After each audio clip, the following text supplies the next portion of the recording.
Hi, this is Greg Kilstrom. Welcome to Season 3 of the Agile World, where we discuss customer and employee experience, organizational and workforce transformation, and how business can adapt and continually improve in an agile age. The Agile World podcast is brought to you by TEKsystems, an industry leader in full-stack technology services, talent services, and real-world application. For more information, go to teksystems.com. To read more about the topics discussed in this show, you can go to my website at theagile.world and read my latest articles, or get a copy of my latest book, The Agile Workforce, now available on Amazon and other retailers.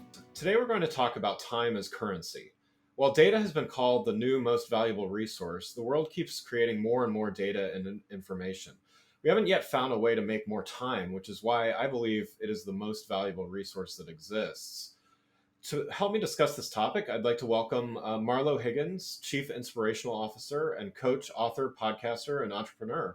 Marlo, Hey, welcome Greg, to thank the you show. so much for having me today.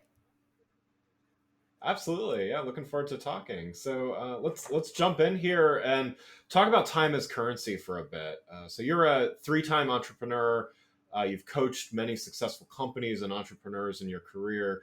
What have you learned about time management and prioritization that you think people need to more clearly And that's a understand? brilliant question. And, you with the focus of being agile, time is so important to so many of us.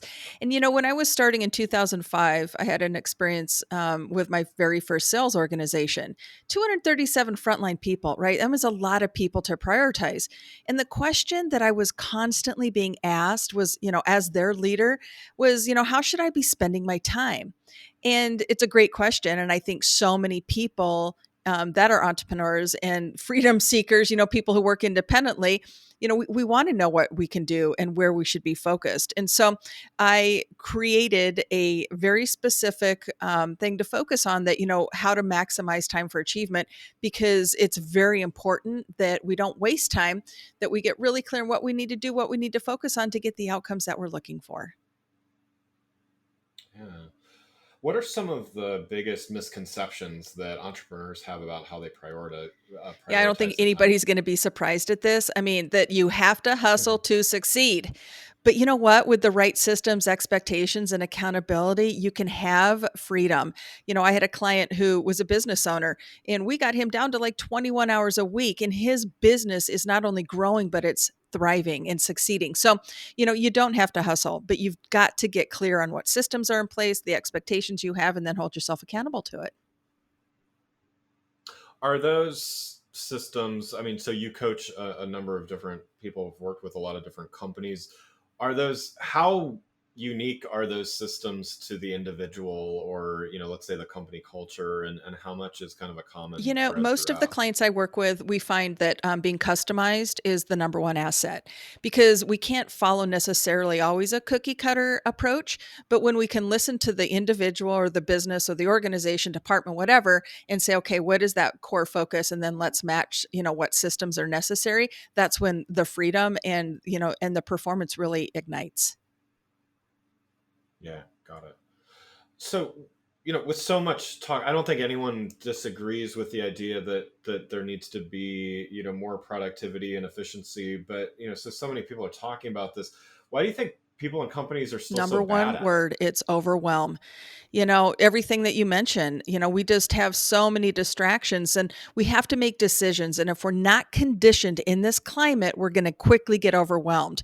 And when we're overwhelmed, we easily shut down. And so I think we're bad at productivity is because we have so many things that are happening. Now, the definition of overwhelm is unmade decisions. So if you are overwhelmed, the question, if you're listening to this, ask yourself, what decisions do I need to make? And quickly, once you see that in black and white, you're able to approach it in a much productive way, and you can remove the overwhelm. You can really have laser clarity on what you need to do, and then just start doing it, and everything starts to get easier. Yeah.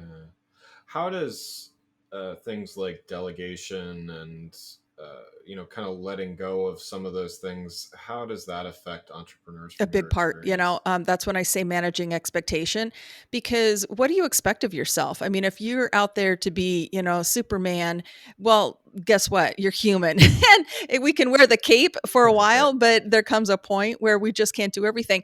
And the best way to leverage our time is to include our people and empower them to help you make decisions and to reach levels of performance. And I think together with a clear expectation, that can highly be achieved. Yeah. So your own career has adapted and has been agile over time as well. Can you talk about your story and your start as an entrepreneur and shift to being what you're doing today? How's this shaped your ability to be successful as a coach You and know, I consultant? my experience guides me, and so I don't expect anybody to do things that I've not already done for myself. And so integrity really stands tall, right? Because I've gone through experiences, and I call myself a triple crown entrepreneur, and that simply means that in 2005 I helped with a startup company. I was VP of sales. That was my title. It was me. It was me and two other business partners, and we built a multi-million-dollar sales organization. We did it in less than 36 months. We developed 39 states, opened up an international market. And so I've had to teach myself how to do that. I had not done that before. And so that really led me into the space of being an entrepreneur where, entrepreneurs have the path of most resistance and the path that is least charted. So when I say that, we really need to tune in to introspective, right? We need to find out who we really are and how we best operate. So I've taken that experience. I was able to rebrand another company in 2008. It was a 6-year-old sales organization, and they just weren't firing off on all engines. They were not performing at their best. And so by implementing some simple systems, we took profits up 220%. We did it in 180 days. That's 6 months. And Wow. so it's just by plugging in some of the right things that I had learned from my first experience really ignited the performance in the rest. And then 10 years ago, I stepped out and I launched my own personal brand. And so by removing, being, going to work for just one company, I continue to serve many companies and individuals in the space of performance and taking everything that I've ever done. It makes me a really successful coach because it has allowed me to help other people do some of the things that I had to figure out myself. And so, 2016 came around. I'd been running hobby level in my business, and that just meant that I wasn't really, pushing it, but people were hiring me and it was going really well. But 2016, I stopped and I asked myself a core question that January. And I said, really, how am I supposed to serve? And the message that the universe sent back was like, get in front of people, right? So that for me Yeah. said, okay, I'm going to launch a podcast. I'm going to write a book. We're going to do a YouTube channel. We're going to take the brand to a whole nother level. And we've been able to successfully do that. And I'm right now in the works of publishing my second book. So, everything just kind of, again, you got to Oh, great. listen to yourself, right? And just kind of ask yourself some key questions. What should you be doing? And I think you'll get the answers there. That's great. Yeah, and it's an interesting phenomena. I think that you mentioned as an entrepreneur and three-time entrepreneur and doing all that, you learned a lot and through your own intuition and learning by doing. Right, I'm a strong believer in that, and yet as a coach, you're able to help people through that experience. So how do you kind of balance? It almost seems like some of the coaching and teaching needs to be teaching people how to think, not necessarily like there's plenty of amazing advice I know you're able to give, but how much of your time would you say is teaching someone an abstract concept of like how to learn versus Oh more my God. firsthand Yeah. What you're advice? talking about is mindset, right? How to shift your mindset into a Yeah. way that you can win. And I teach in what I call mantras. So I wrote the book, The Making of a Maverick, Building Champions in Business and in Life. And the core principles I teach in that book are through Maverick mantras. Okay. Those mantras are those quick snippets, those things that you can tell yourself that quickly align you to have an outcome that's positive. For example, you're going to a sales meeting or you're going to pitch a proposal. And on the way, if you are in the car and you're telling yourself, everybody wants what I have to offer, okay, that's a Maverick mantra. Everybody wants what I have to offer. What happens is that mindset, that mental shift, you've already sold yourself on the fact that once you get in the room, they already want it. So you need to shift and just be Yeah. able to ask for it because that has already conditioned you to say, hey, they want what I have, but let me just have a clear ask. When do you want to get started? Do you see the ease of that? It's just that simple. Yeah, no, that's great. I have a speaking gig later today, so I'm going to take some of that with me for that as well. So I Yeah. appreciate that. Yeah. Well, so let's switch gears a little bit and talk about the success boarding tool that you created for entrepreneurs. Can you give a little background, describe it, and explain why you Absolutely, created it? 100%. So 2005, I started that first sales team, right? And I said 237 people. That was a lot of people I needed to be managing and having conversations with. And what was happening within 24 months, 2 years later, 2007, what was happening is these conversations were quickly going into conversations that were negative, right? The sales team was feeling a lot of rejection. They were feeling a lot of failure, lack of passion. And so instead of like channeling the negative conversation of what's not going right, I said, okay, you have a 2 minute pity party, get it out, get the negative there because we need to speak it to get past it. But then I said, okay, I want you to shift and I want you to tell me everything that's felt good and everything that's went well over the last week.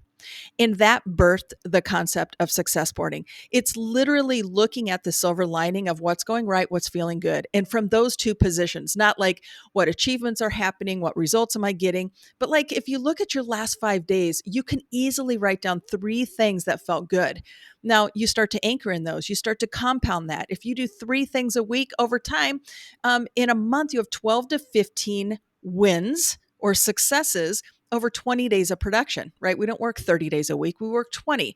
12 to Right. 15, that's a Right. pretty substantial amount of anchoring into what's going right, what's feeling good, and then that fuel takes you forward. Now there's 3 different levels. I teach people how to speak their success, nothing less, not in a boastful spirit, but in a way that raises the bar because people want to work with other successful and busy people. If you're coming in and, you're kind of ho hum, who's going to align with you? But if you can say with conviction, this is what's going right, people are going to onboard. You become tantalizing, polarizing, and your conversations are much more successful.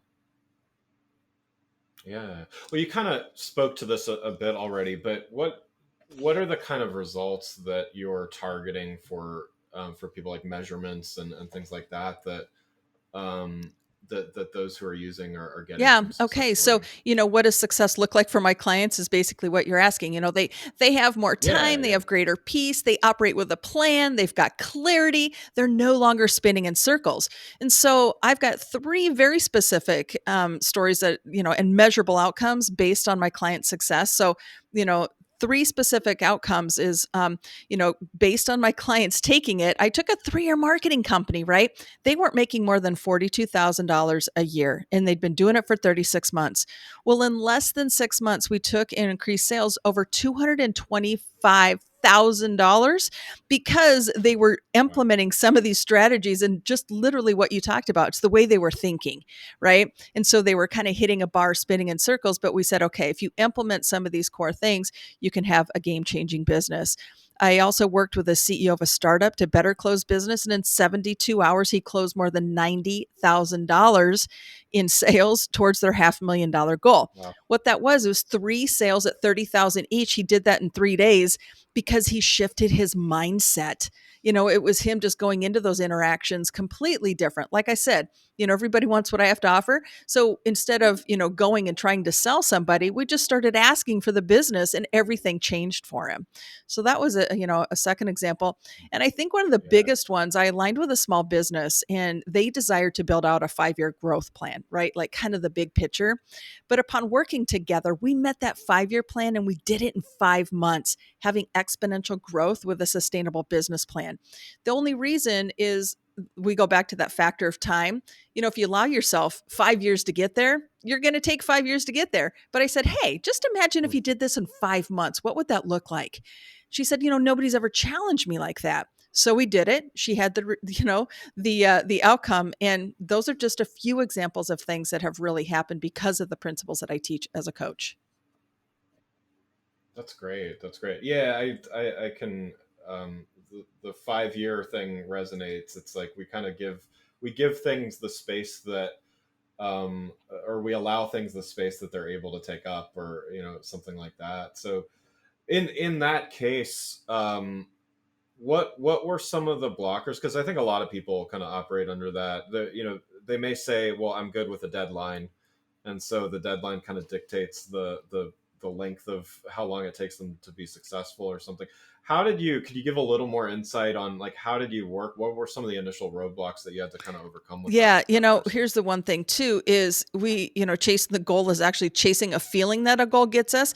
And so instead of saying that's my 5-year goal, I said, Mhm. rather, how do you want to feel about your business? And she said, well, I just want to feel growth. Like I just want to feel like my business is building. I said, okay, well then that's the feeling that we're going to go for. We're going to match the goals that we have and the actions around that feeling of growth. So that was just one of the clear things, and defining what money meant, because this person, really is a service based individual. And they just really knew that money, the meaning of money, it was comfort. And so I just said, okay, don't chase Yeah. the money, don't want more money, just go for more comfort. Again, it's the mental shift that happens. And so she didn't feel gross or icky about the money. Of course, she needs that because we need it to be profitable, right? In business as entrepreneurs. Right. But she Right. said, I'm looking for the comfort. I'm looking for the comfort of paying the bills, keeping the overhead cost, everything. It just got more comfortable. And so those are just some quick little booster shots for your listeners on how we arrive at those things. And you hear it's very peaceful, it's very energizing, very empowering. And I just love what I do and I love the clients I serve. That's great. Yeah, and it shows from from just you describing that. That's so great. Well, one last question before we wrap up here. For those out there, what advice would you give to somebody that might be feeling stuck? And so, it could be stuck in a job, it could be stuck in with a company that they're trying to get off the ground, or someone just considering a move. What are some of the first steps they can take to see if change is Yeah, right for them? and that's a big one. Change is scary, and I think first off is your mindset. Like just say, embrace it. Just allow yourself peace with with your choice. And the big part I think is to stop the overthinking. When I said, the definition of overwhelm is just unmade decisions, sit down and vet the decisions that you have to make today, and it doesn't have to be a laundry list, but if you were to pull 3 to 5 core decisions that you need to make, you're immediately going to help that decision of change and leveraging into something different. And then my last biggest piece of advice is trust that you're going to figure it out, because I'll just give you permission right now. You've gotten this far in the decisions you've made. And so you just got to continue to trust yourself and build the confidence that it takes to make the decision and execute on it. Do you think for you, did that get easier over time? So you're a three-time entrepreneur. Like, did you have like looking back? Was it easier the third time versus the first time, and stuff like that? Is it kind of like a muscle that gets built, or how Oh do you yeah, think I of mean, that? yeah, we condition ourselves, right? So success boarding is, we strengthen our positive optimistic muscle. That's exactly what that strategy does. So it's like going to the gym, we get better at it the more time that we give it. And things do become a lot easier for us.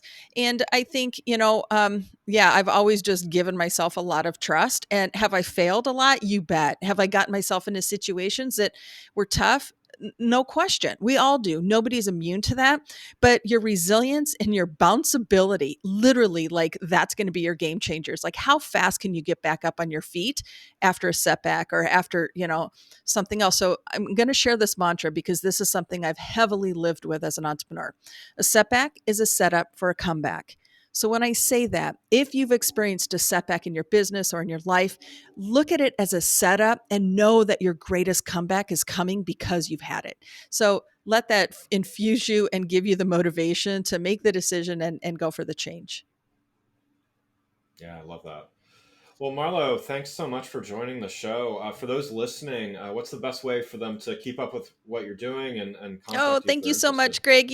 I also have a podcast which you get to be a featured guest on, and we offer 22 motivational Nice. minutes with Marlo. And, we created that podcast as a booster shot of knowledge to help passionate entrepreneurs condense an hour of research into 22 minutes of powerful conversation, just like what you're doing here, Greg. So, go on over to 22 motivational minutes. You can also download a formula that helps you with mastery of time and clarity. And you can get that free download at go.marlohiggins.com. And you can also visit our website, marlohiggins.com, and catch me up on LinkedIn. Wonderful. Well, again, I'd like to thank Marlo Higgins for joining the show. Thanks for listening to the Agile World with Greg Kilstrom. See you next week. Thanks again for listening to the Agile World podcast, brought to you by Tech Systems. I'm your host, Greg Kilstrom. If you enjoyed the show, please take a minute to subscribe on your podcast channel of choice and leave us a rating so that others can find the show more easily. You can learn more and get a copy of my latest book, The Agile Workforce, from my website at theagile.world.